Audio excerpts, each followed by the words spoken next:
안녕하십니까. 내추럴 보디빌딩학과 총장 기토일입니다. 오늘은 피크위크에 대해서 강의를 진행하려고 하는데요. 내용이 많아 몇 편으로 될지는 모르겠습니다. 피크위크는 우선 기본적으로 시합 전 일주일을 의미하는데요. 몸 상태가 잘 조절된 상태에서 이 기간을 잘 끝마치면 더 좋은 컨디션으로 무대에 오를 수 있습니다. 피크위크에서 주로 조절하는 요인은 다음과 같습니다. 탄수, 물과 나트륨, 지방, 단백질, 보충제, 섬유질과 포드맥, 훈련.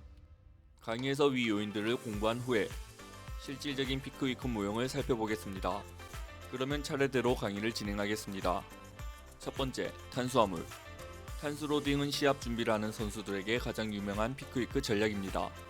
이 전략은 주로 며칠간 탄수 섭취를 줄인 상태에서 탄수를 다량 섭취해줌으로써 초과 보상을 받을 수 있습니다. 운동인들은 보통 근육 1kg에 23g의 글리코겐을 저장하는데 이는 대략 kg당 130몰이며 운동을 안 하는 사람들에 비해 운동인들은 근육에 더 많은 글리코겐을 저장하고 있습니다. 그리고 글리코겐은 더 큰 단위인 그란슐이라는 복합체를 만들고 이 그란슐은 물을 끌어당기면서 근육이 부풀어 오르게 됩니다. 보통 탄수 로딩을 하면 글리코겐 1g당 3에서 4g의 물이 들어갑니다. 일반적으로 글리코겐 1g당 2.7에서 3g의 물을 가져가는 것에 비해 이처럼 탄수 결핍을 가지고 난 뒤 탄수 로딩을 진행하면 더 많은 양의 수분을 넣을 수 있게 됩니다. 하지만 글리코겐 수치는 매우 다양하게 나타나는데요. 그 이유는 근육 내 글리코겐 저장 과정이 복잡하기 때문입니다. 탄수화물 로딩을 함으로써 세포 내 수분, 근육의 두께, 순수 근육량 등을 증가시킬 수는 있지만 글리코겐 1g당 들어갈 수 있는 물의 양은 아직 통계적으로 정해지지는 않았습니다. 보디빌더에게 어느 정도의 탄수량을 로딩해야 하는지 정확하진 않지만 이 논문에서 탄수 로딩에 대한 긍정적인 결과를 발견할 수 있었습니다. 이 논문에서는 6명의 보디빌더에게 대회전 3일간 290g의 탄수 로딩을 진행했으며 초음파 검사를 진행한 결과 6주 전 측정했을 때보다 이두근 두께가 4.9%더 높게 측정되었습니다. 논문에서 탄수 로딩이 근육의 두께에 영향을 미친다는 사실을 알 수 있었지만 측정 간격이 6주나 차이 났기에 인과관계를 제대로 추론하기엔 어려움이 있긴 합니다. 추가적으로 이 실험에서는 탄수 결핍 기간에 얼마나 탄수를 먹었는지 알 수 없었습니다. 이 논문에서는 24명의 보디빌더를 대상으로 실험을 진행했는데요. 탄수 결핍을 3일간 진행하고 24시간 탄수 로딩을 가졌습니다. 그리고 개측날과 대회날에 근육의 두께를 측정했으며 시합의 저지들은 누가 탄수 로딩을 했는지 모른 채 심사에 임했습니다. 그 결과 탄수 로딩을 한 그룹이 8에서 3% 사이즈 양상이 있었으며 시합 결과에서 더 좋은 모습을 보였습니다. 하지만 이 실험에서는 드러그 테스트를 받지 않았다는 한계가 있습니다. 최근 내추럴 보디빌더를 대상으로 실험을 진행한 연구가 있는데요. 시합 일주일 전 극단적으로 탄수를 줄여 하루에 50g을 3일간 먹고 2일간 450g의 탄수를 먹었습니다. 그 결과 근육의 두께가 급격하게 커졌으며 특히 상지의 근육이 5% 커졌고 하지의 근육이 2% 커졌습니다. 현재까지의 연구들을 통해 종합적으로 봤을 때 탄수 조작은 피크위크 때 가장 효율적인 전략이라고 볼 수 있습니다. 하지만 이 전략은 복부와 같은 위장의 증가로 속쓰림, 설사 등이 생길 수 있고 결과적으로는 대회 당일에 부정적인 영향을 미칠 수 있습니다.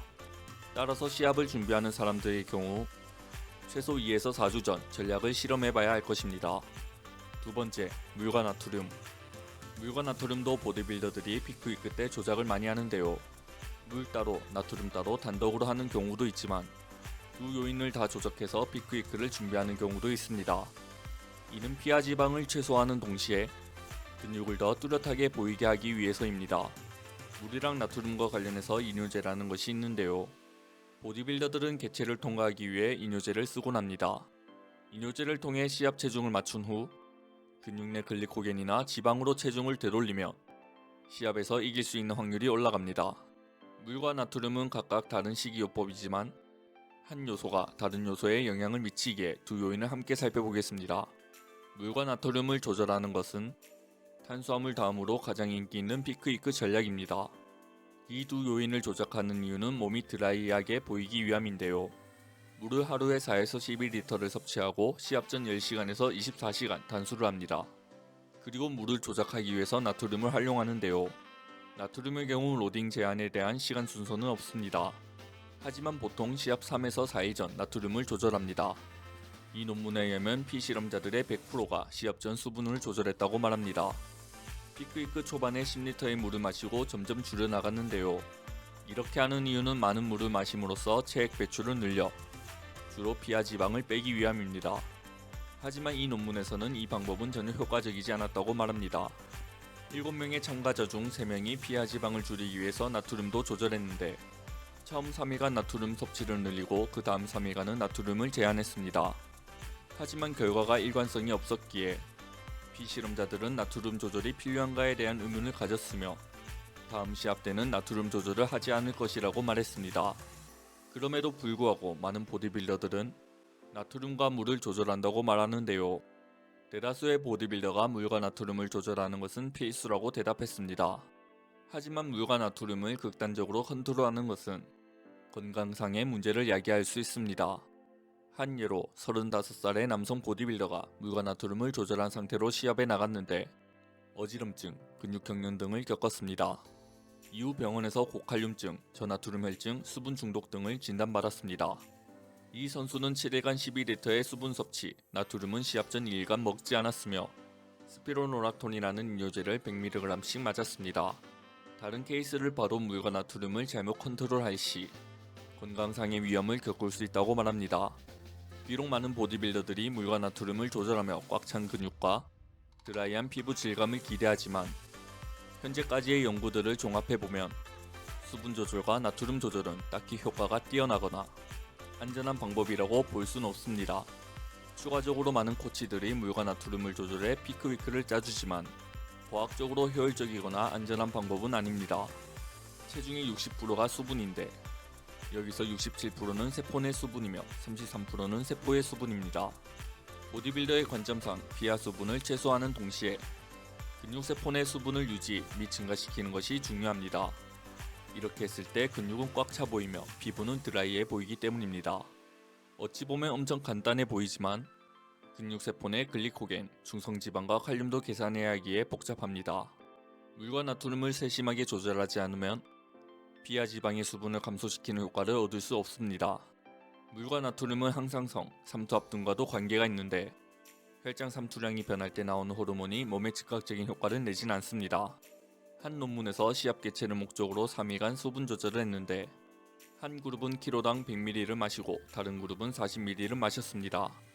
이후 두 그룹 모두 키로당 15ml를 마셨고 항이뇨 호르몬이 물을 많이 마신 그룹에서 더 높게 상승했고 체중 감소도 물을 적게 마신 그룹보다 0.6% 더 나타났습니다.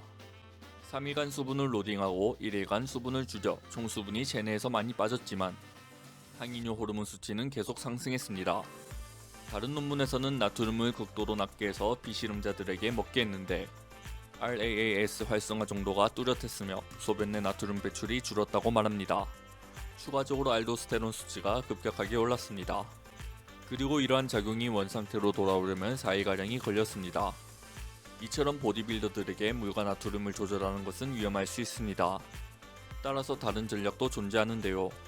바로 헤드다운 틸트를 활용하는 것입니다. 헤드다운 틸트는 다리를 더 높게 해서 눕는 것인데요. 이렇게 포지션을 진행하면 심장의 정맥 환류가 증가하여 이뇨작용을 덮게 만들어줍니다. 그리고 이러한 이뇨 방법을 통해 손실되는 요소들은 24시간 내 원래대로 돌아온다고 합니다. 따라서 이뇨작용이 필요하다면 헤드다운 틸트를 활용해 시합 전 12시간에서 24시간 전에 활용하면 좋을 것입니다. 추가적으로 우리가 알아야 할 것은 나트륨과 물이 탄수를 흡수하는 것에도 영향을 미친다는 것입니다. 시합날 빵빵한 근육을 갖기 위해선 탄수 외에도 나트륨이 중요한데 이 연구에 의하면 나트륨을 줄이면 탄수를 섭취해도 이 빵빵한 근육을 가질 수 없다고 말합니다.